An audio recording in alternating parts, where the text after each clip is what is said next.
Hai guys, gue Sam. Jadi di video kali ini gue mau ngebahas tentang experience gue gunain peripherals gaming yang biasa gue pakai, yaitu mulai dari mouse, keyboard, dan juga headset. Mungkin mousepad juga. Tapi sebelum gue mulai, gue mau mention dulu peripherals gue rata-rata masih pakai kabel. Yang mana YouTuber lain atau gamers-gamers lain udah beralih ke wireless. So, ya kita mulai. Jadi mouse yang biasa gue pakai adalah Logitech G G503 Proteo Spectrum. Mouse ini udah lumayan lama gue pakai, sekitar 4-5 tahun mungkin ya. Udah lama banget, dan sampai senyaman itu gue gunain mouse ini karena memang feeling megang mouse ini tuh bener-bener pas banget ya. Untuk tangan gue yang segede gini, sedang lah ya, nggak gede-gede banget, itu megang di mouse ini tuh nyaman banget sih. Mau pakai full grip atau claw grip atau yang finger grip full, itu pun juga nyaman-nyaman aja gitu. Jadi bisa dibilang mouse ini cocok buat yang tangannya lumayan gede ataupun yang kecil juga oke gitu. Nah, selain kenyamanannya gue megang, itu ada di wheelnya. Ini wheelnya tuh bener-bener pakai banget guys. Nah, ini masih di mode yang normal ya. Ini gue bisa deketin ke mic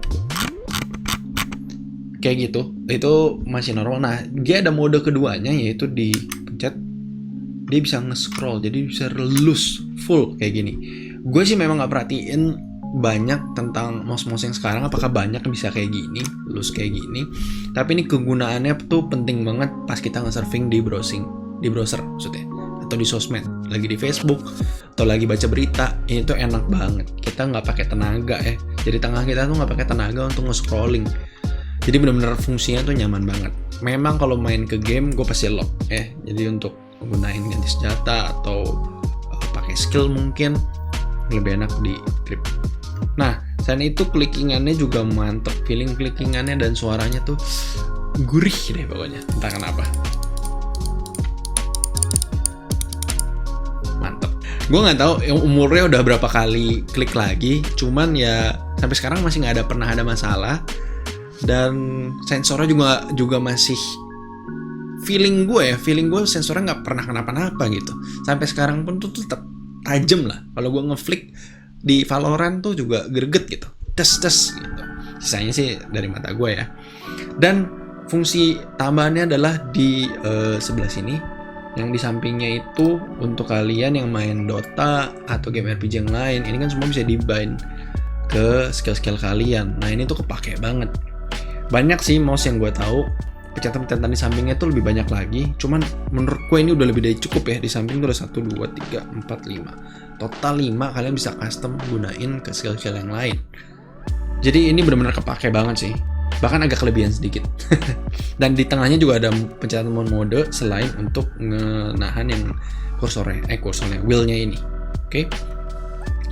Nah, selain itu gue mau info kekurangannya yang sebenarnya kekurangannya pun gue nggak terlalu notice, yaitu adalah karet yang ada di samping ini nih guys. Nah, ini kalau kalian bisa lihat nih, ini tuh udah ke plastik yang ada di tulangnya ya, bisa dibilang tulang mouse-nya. Dan ini tuh sebenarnya tuh udah karet guys ya. Ini bener-bener tangan jari gue tuh berakhir di sini setiap kali gue pakai. Jadi lama-lama ini ke kopek lah ya, pelan-pelan gitu. Jadi kadang suka nyangkut, kalau gue udah mulai panjang itu mulai nyangkut tuh hitam-hitam nih karet-karet yang ada di sini.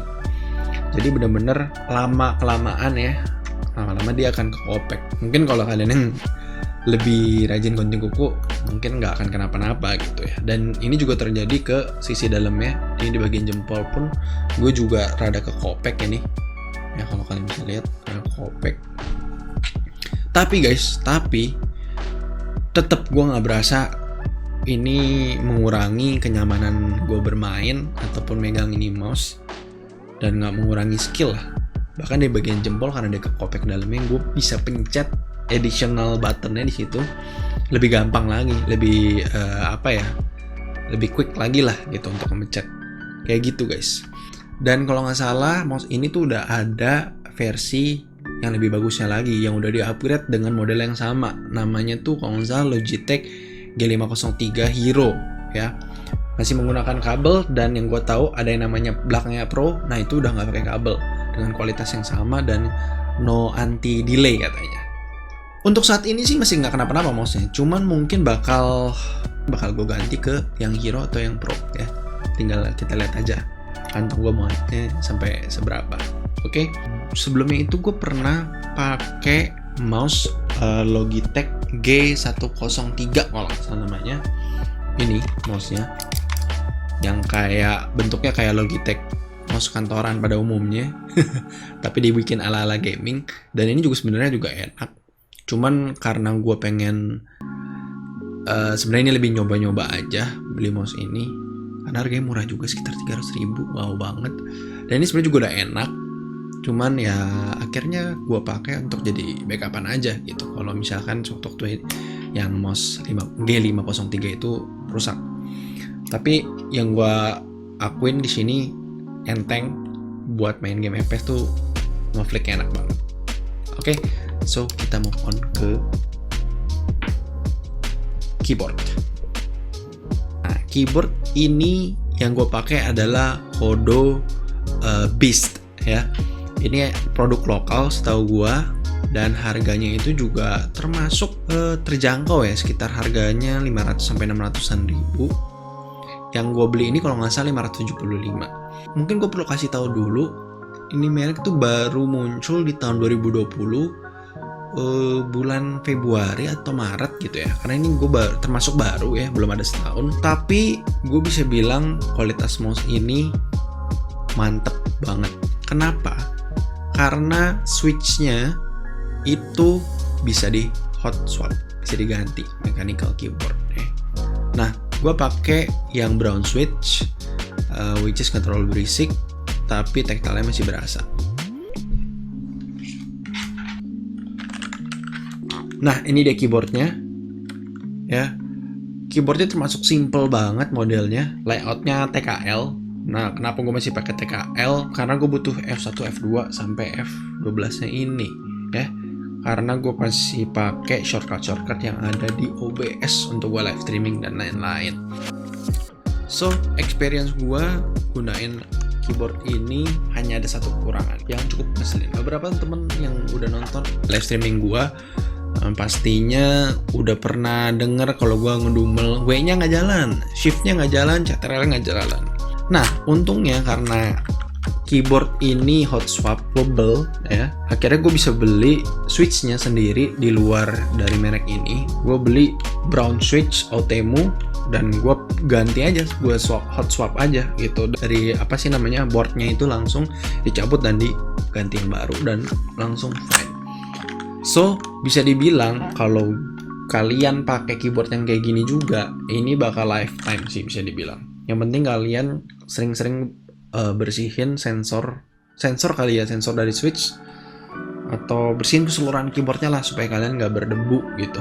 Selebihnya ya ada lock button di sini yang ngilangin Windows-nya, dan juga buat gede kecilin lampu dari RGB-nya. Itu gua ya pakai nggak kepake sih ya. Kadang pun gua pakai keyboard ini posisi RGB-nya mati gitu, atau lampunya tuh paling dim lah, paling kecil. Karena kalau terlalu terang gue juga nggak ganggu gitu ya. Gue sendiri sebenarnya nggak terlalu harus yang RGB gimana, cuman ya fitur RGB yang ada di sini tambahan aja untuk kadang-kadang estetik dikit gitu ya, biar dapat feeling gamingnya gitu. Ya mungkin itu doang yang bisa gue kasih tahu.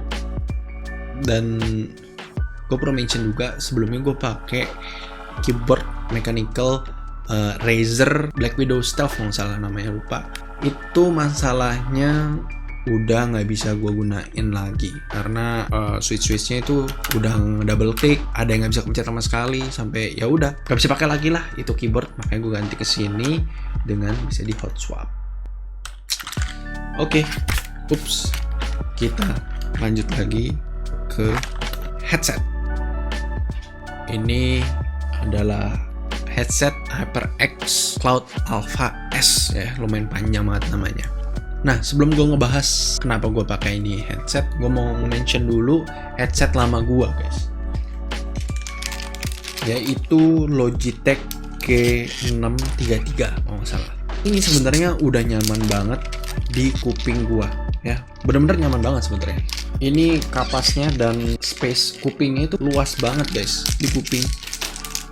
Kuping kalian tuh bener-bener nggak nyentuh ini gitu loh, tipis banget. Jadi saking nyamannya dan roominya itu gede banget. Ini berjam-jam gue pakai tuh nggak ada panas sama sekali, bener-bener nyaman banget. Tapi memang agak sedikit berat dibandingin HyperX. Oke, itu kelebihan yang paling gue mau mention ya.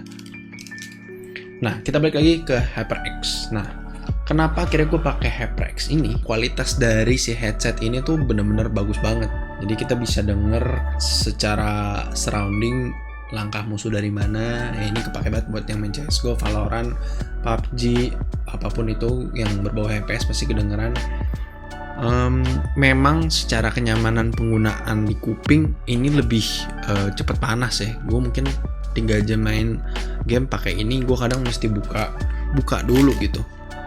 Nggak dipakai, diginiin kadang suka panas gitu. Tapi dari keempukan atas bantalannya ini jauh lebih empuk. Gue nggak ngerasa ini si ininya tuh neken sama sekali. Bener-bener yang nahan itu jepitannya gitu. Tapi jepitannya pun juga menurut gue dengan kepala gue yang rada rounded atau kotak begini, dia juga nggak terlalu neken-neken banget gitu.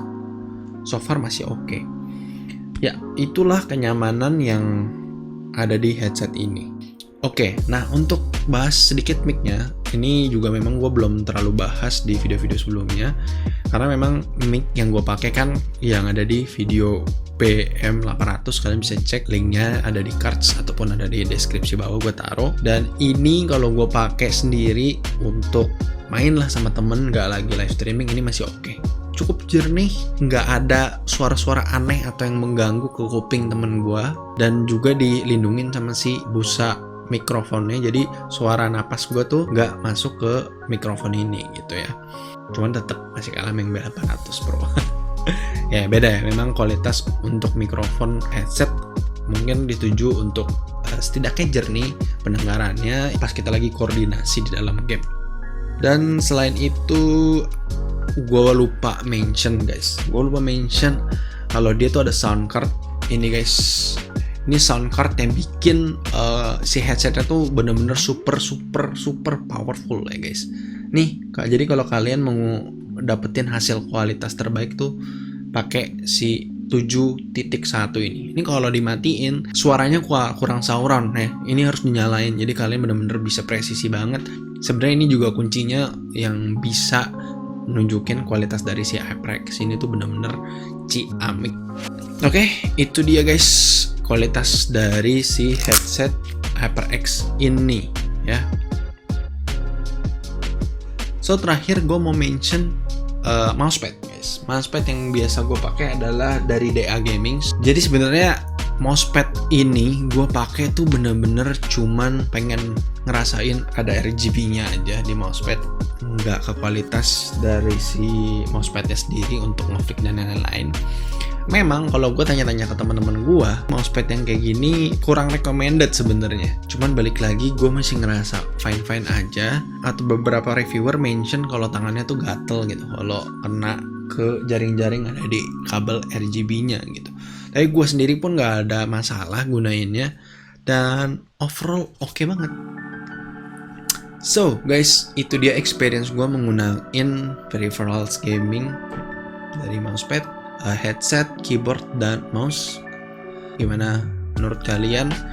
Apakah kalian sependapat juga dengan gua?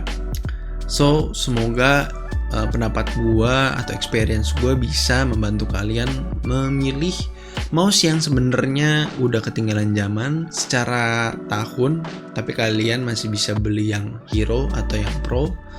Dan juga keyboard yang mungkin belum ada setahun. Gue belum tahu lagi update dari keyboard ini, apakah ada model-model yang baru lagi. Tapi sejauh ini si merek lokal Kodo ini tuh juga udah oke ya.